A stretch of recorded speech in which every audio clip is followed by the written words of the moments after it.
Throughout life, we as humans tend to recognize and create patterns. We can easily associate certain things in our lives, down to our daily routines, to the people we see, or possibly even going to sleep at a specific time.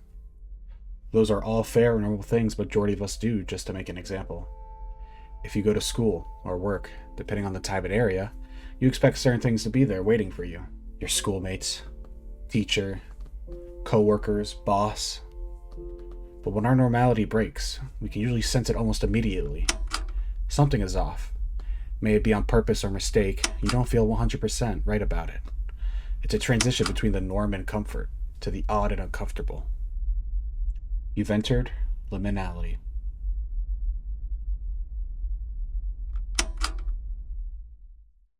I should start by explaining what the main and basic definition of liminality is, at least in the way that I'm going to be describing it, because there's many different ways that I've found by looking at the definition and different ways it's been used, but the main way I'm using it is to be of the transition phase, the in-between of two sides, never leaning on either one, getting the best or worst of both worlds involved. I should also say that this is also me mainly taking this from a game perspective, and that the beginning was more of a general comparison to how liminality might be applied to most people's lives outside of just games as a hobby. In this video, my main points of interest are going to be 1. Our experiences and memories, 2. Nostalgia as a whole, and 3. How our perception has changed over time. If you guys like the video, please hit the like button and also the subscribe button down below for more content like this if this is your jazz. Before we get any further into the video, I just wanted to say thank you so much for watching, and I hope you enjoy it, and I'll talk to you guys back at the end.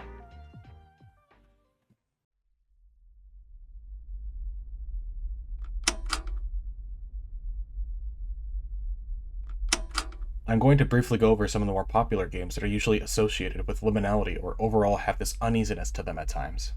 Starting with Minecraft. I will make this part brief, as I know Minecraft has been the topic for a lot of videos like this, and hundreds of other people have gone over it much better than I can. So, in short, Minecraft is an open-world sandbox game where you, the player, can create and build anything you wish inside a seemingly infinitely generating world.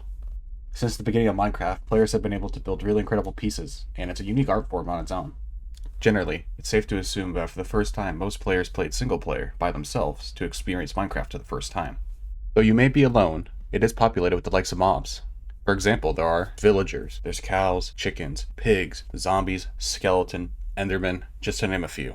Since the game is an open world on a grand scale, you will be exploring the many biomes locations throughout your time playing. You may be exploring for minutes, hours, or days even, just trying to find a specific place to call your own. Exploring caves is an important part of Minecraft, and in doing so you would eventually run into a mineshaft along your journey. Besides the villages that the villagers presumably built, there are no signs of anyone in the immediate area of a mineshaft. They're abandoned, dark, quiet, covered in webs, making it difficult to traverse through. Who made these mineshafts? Where are they? Are they still around here? And if so, are they even alive? Some sentient person or animal has had to make these long shafts. Were they friendly? Are they friendly if they're alive? You'd expect a mineshaft with personal belongings still in them, minecarts, rails, or still in the walls. You'd expect someone still to be there, right? Finishing the job. We never fully get an answer on who made these mineshafts. There's been a lot of theories created online, from people saying that the villagers and illagers possibly made them and abandoned them due to unknown circumstances, even to the really weird. People believe that Endermen were possibly the miners in those caves long ago and have just been transformed over the many years underneath the ground. Regardless of what you believe, nor this or that will give us a definitive answer on the mineshaft theory. And because of that, you always have this lingering idea in the back of your mind whenever you play, whether you're actually truly alone or not in this infinite world that you call yours.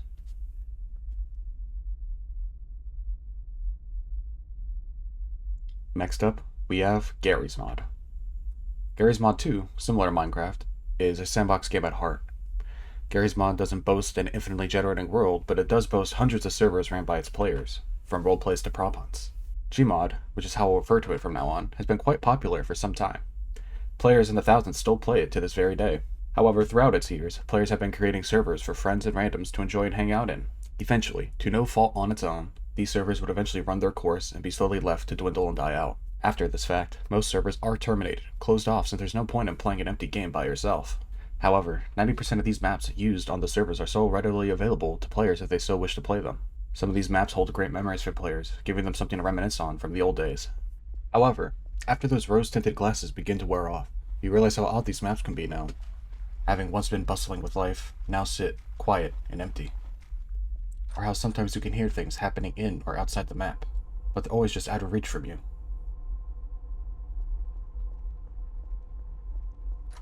Giving you a sense that something is here, but you can't find it. Maybe there's always been more to the maps you've known and loved for so long, but only now are finding out about them. For our last game, Roblox. Similar to Gmod, Roblox is an open platform game that has millions of special, unique places for their players to visit. Since Roblox has this many games, the similar uneasiness from Gmod is present here, except not as much as I'd say, due to Roblox being more modern and looking more appealing to the general audience. That is not to say Roblox is free from the weird, but I believe the opposite. One example would be the diverse and rich history of Roblox myths. They've been around for years and sprinkle mystery to the platform. They range from the simple and popular, such as the hacker 1X, or the mysterious accounts of John and Jane Doe. These ones are only really known by the myth hunting community, who spends most of their time discovering and deciphering these myths for us. For example, we have Black Sunday, Gulifer, Smile Family, and many, many, many more. I too, when I was little, was very fascinated by Roblox myths, and would spend many hours at night looking for them by myself. A majority of myths present nice little stories that are usually not 100% complete, and are left with ambiguity for the player to learn. Most all myths too have a game or set of games that are usually linked to them, being very weird to say the least. Roblox in the public eye is branded as a kid's game, which it is. However, any age may participate inside the platform.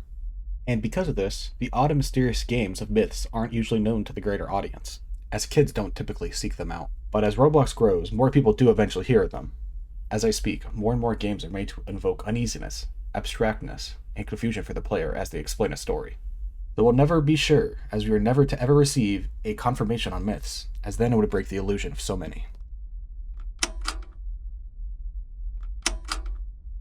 So, what was the point of all that? Well, for each of those games, I wanted to represent a certain side or aspect of them. Of course, my experiences and memories from these games will most certainly differ from yours. I do think these feelings have more common ground than anything else, though. We've all played games before, and we've all had times where we feel off about the game. Something was off in it, whether by accident or our minds making it so. While these three games have different examples, they all root in the fear or uneasiness of the norm of the game breaking. I believe this is important to understand the second part of the video. Nostalgia. Nostalgia, which I'm sure everybody knows about, but just for the sake of the video, is when you recall or think back to a certain time or event in your life. Thinking back to a certain game that we used to play as a kid is a great example. You all can remember the times you spent in Minecraft, or playing survival by yourself or with friends and family. You can recall playing gmod servers, making new friends and experiences you'll call back to all the time. Staying up all night to play dozens of Roblox games, from the classic Build to Survive or to the Mad Murderer. Whatever your nostalgia may be for any game, it's important to you. Recalling the best moments you've ever had is something we as humans tend to do naturally. One thing I'll say about the moments in the making, at the time you only remember or recall the good. As kids and teens, we sometimes gloss over the rougher edges of the games or experiences we have. And sometimes when we look back at it, we almost hate to see how it is now, almost as if we made it seem better than it truly was. Not quite remembering how the game is now, when we give it a fresh new look, wondering how we could even completely ignore or block something from the game that was so stand out. Nostalgia is an easy way to create our happy places as humans, and if that is at all threatened in any way, we will tend to push or ignore it for a better. Now, I'm not saying every memory or experience recalled has an underlying dread or uneasiness to it, but to say every single moment is just as perfect as we imagined it, well, that would also be lying. The horror in nostalgia is finding out the truth, whether that be from someone like me or your own self revisiting the past. Truly digging through what was true and false from these memories can mature us as a person, looking past what we saw as great or perfect. With that said, this also leads into my final part, our changed perception. I think now as a collective, players are more keen on sensing what liminality is to them, made easier due to the fact of its still increasing popularity in games and different medias. Since we tend to keep an eye out for it now, if we go back to certain games or servers we used to hold highly, we could start to see the hollowness inside of them. It's like seeing something for the first time in a new, different way, and every time you look back to it then, you can only see it in that new way. For better or for worse, this may alter or add on top of your opinions or feelings to said memory. I really don't have anything comforting to say, and if you feel uneasy or somewhat frightened at the idea of liminality, I ultimately think that liminality at this point will only continue to grow. Nothing lasts forever, games included. So for the games that we currently do now play, they will eventually fade and fizzle out. If these game studios or game creators shut down the servers or game, you won't have any real ability to see it in such a hollowed state after the servers are gone. However, if by chance the games do still stay available after the support, you may be able to explore your once favorite busy and active game and watch at what a ghost town has become. If you made it to the end of the video, I wanted to give you a huge thank you. As I said in the very beginning, this project of mine started almost one whole year ago, but that was also back when I was very, very new to this whole YouTube essay thing. So I do apologize on kind of going through this and realizing how cringe and how try-hard this video sounds. So 70% of it, I apologize for that. Though I wanted to come back to it just to finish it out because I did put relatively a lot of time, basically a whole 2 days of work into it, which I guess doesn't really show for much, but I just didn't want to waste all that time that I did spend because I've had this for a while and thoughts of coming back to it. That all being said though, I want to know what your opinion is on the state of liminality, just maybe in general or in games too. I know this trend or fad is slowly kind of dying, I think, but I think from now on liminality will, backrooms stuff will always be brought up in some capacity. So of course, leave any of your thoughts down below and I'll message and reply back, as always, when I get the time. Also, if you have any other ideas about maybe what I could make, well, I guess not essays, I guess 10 short-minute videos, I guess. Any ideas about what you want to see, maybe a topic that, I don't know, hopefully I know or can talk about, leave that down there as well, no problem, and I'll respond to that too. So the end is here, guys.